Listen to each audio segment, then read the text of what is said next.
Granular flow physics allows us to model particles using the Lagrangian method and include contact between particles as well as contact between particles and walls.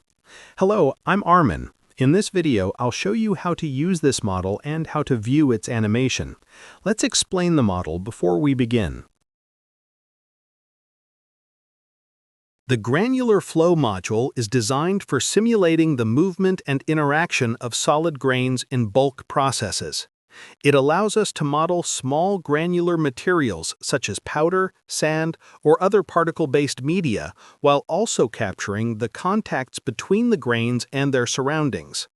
Granular Flow uses the discrete element method, DEM, which is a particle-based approach that considers both the translational and rotational motion of each grain.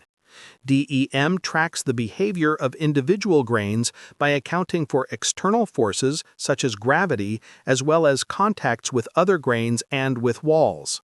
Through this method, we can accurately predict the bulk motion of granular materials.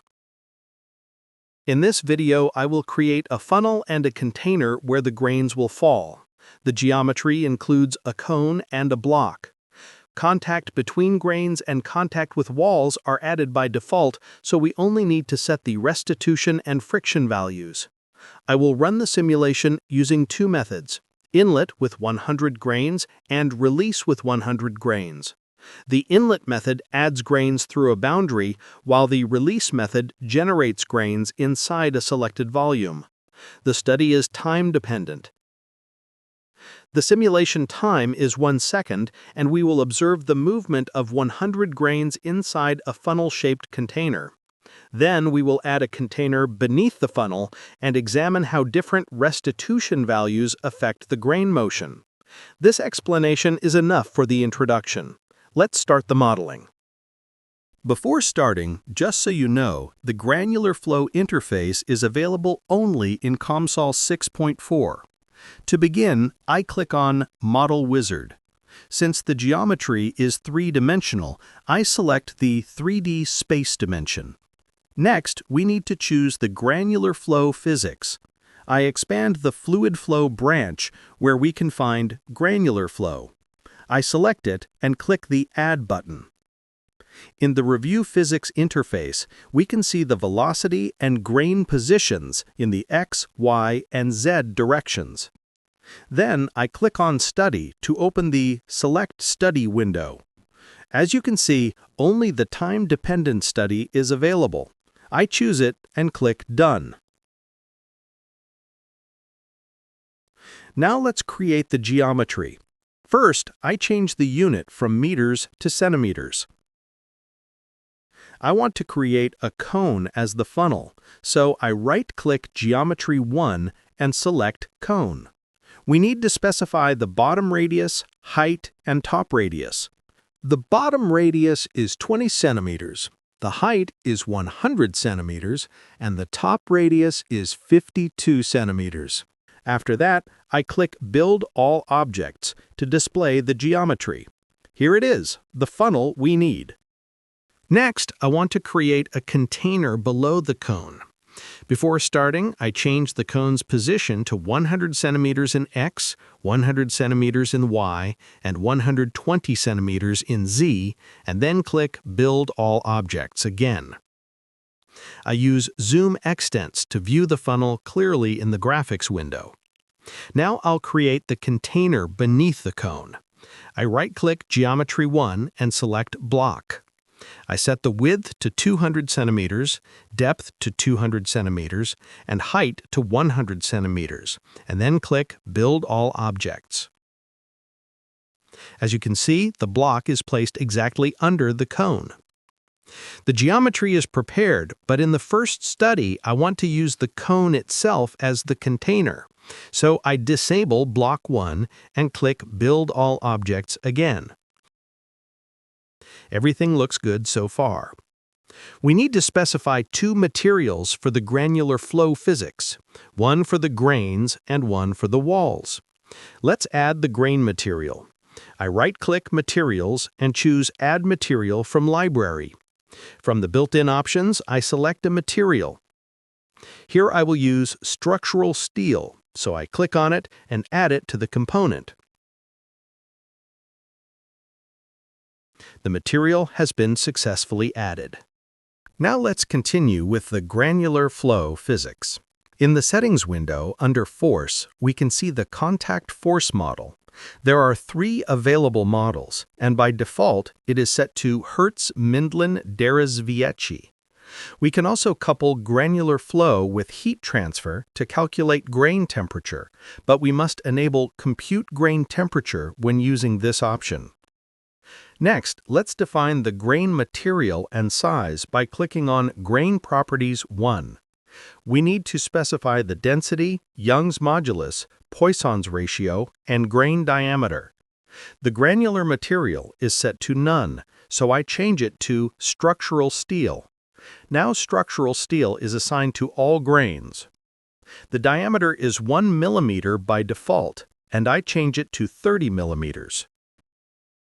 The next node inside Granular Flow is Walls 1. If I click on it, we can see that all boundaries are selected as walls. In the wall material properties, we must specify Young's modulus and Poisson's ratio because the walls are flexible. I change Young's modulus to user-defined and set it to 70 gigapascals. And I also set Poisson's ratio to user-defined and enter 0.3. These values represent aluminum material properties. Now let's move on to the contact settings. The first one is contacts between grains. In the contact properties, we can specify the normal and tangential restitution and the friction between grains. No real material has a restitution of 1, but in this example, I will leave the default values. In the Contact with Wall 1 node, we can define the restitution and friction between the grains and the walls. This means there is simultaneous contact between grains and the container walls. I will keep the default values here as well. Gravity is enabled by default, with the z direction as the gravity axis. You can change the direction if needed. Now let's add grains inside the cone. There are 2 methods, release and inlet. Let's start with the release option. I go to the Physics tab, expand Domains, and select Release. Finally, I choose the cone domain. With this option, the particles are distributed throughout the cone volume. Release time specifies when the grains are released. By default, it is set to 0, meaning grains are released only at the initial time. In the position option, we can choose density or random. Random means the grains are distributed randomly inside the volume. In Release Grain Properties, we must specify the number of grains. In this example, I set it to 100. The second method is to use an inlet rather than the volume release. This option applies to a boundary surface rather than a volume. In the Boundaries section of the Physics tab, I select Inlet. First, I must choose the boundary, so I select the top side of the cone as the inlet. All other options are similar to the Release option. By default, particles are released only at the initial time, but here we can add specific time steps or define a time range for particle release. For this tutorial, I will set 100 grains to be released at the initial time inside the cone. First, I want to use the inlet method, so I delete Release 1. I also won't add an outlet yet, because I want to model the cone as a container. Later, we can add an outlet at the bottom of the container. The next step is defining the mesh. I click Mesh 1 and select Build All to generate the default mesh. The default mesh is suitable for this simulation. Next, we need to set the time interval for the simulation. I click on Step 1, Time Dependent, in Study 1. In Output Times, we must specify the simulation duration. I click the Range button. The start time is 0. I change the step size to 0.05. 1 second of simulation time is enough for this example. Finally, I click Replace. Everything looks good. Now let's solve the model. I click the Compute button to start the calculation. Let's check the convergence plot. This plot shows the speed of convergence, which depends on particle size, particle count, and the dimensions of the domain. I wait until the solution is complete. Now the solution is finished, so let's check the results. We can change the time step in the grain position settings. I set it to 0 and click Plot First. If I click the next arrow, we see that the particle bounces after hitting the ground.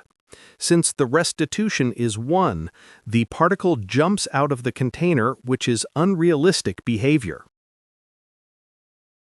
Now let's add the container beneath the cone that we disabled earlier. I right-click Block 1, select Enable from the menu, and click Build All Objects. I also want to add an outlet at the bottom of the cone and the top of the block so that grains can exit the cone and enter the container. I right-click Granular Flow, select Outlet, and choose the bottom side of the cone and the top side of the block. Everything is correct. Before solving, it's better to reduce the restitution values to get a more realistic result. I go to Contact with Walls and reduce restitution to 0.5 for both normal and tangential directions. These numbers are not physically exact, but they help demonstrate the effect of restitution. For contact between grains, I set restitution to 0.7 for both directions. Everything looks good. Next, let's regenerate the mesh. I click Mesh 1 and select Build All. Now we can solve the updated model. I go to Study 1, click Compute, and wait until the solution is complete. The solution is complete. Let's check the particle movement. I click Plot Next to observe the motion of the particles. Here you are. All of the particles are now stored inside the block because the restitution values are more reasonable. Next, let's view the animation. I go to the Grain Position tab and click Play Animation. Here you can see that the particles didn't bounce much because the restitution coefficient is small. Now I want to use Release instead of Inlet. I go to the Physics tab, expand Domain, and select Release. I choose the cone and specify 100 grains. We also need to delete the inlet.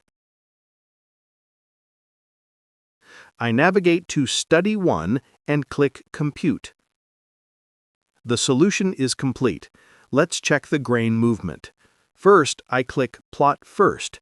As you can see, the grains are distributed randomly throughout the volume of the cone.